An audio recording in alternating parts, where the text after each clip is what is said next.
யோர்தான் நதியும் விலகியது, பெட்டி சுமந்த கால் பட்டவுடன்.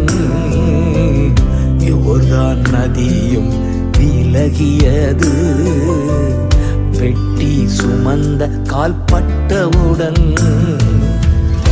எரிகோ மதில்கள் இடிந்து விழுந்தன, 7 நாள் ஊர்வலம் வந்ததனால்.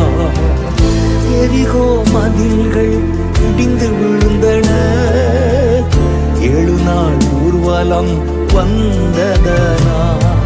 சுமந்திடுவோம் இயேசுவின் நாமம், சொல்லிடுவோம் சுவிசேஷம். சுமந்திடுவோம் இயேசுவின் நாமம், சொல்லிடுவோம் சுவிசேஷம். கர்த்தரின் பெட்டகம் தோள் மேலே, கல்வாரி நாயகன் நமக்குள்ளே. கர்த்தரின்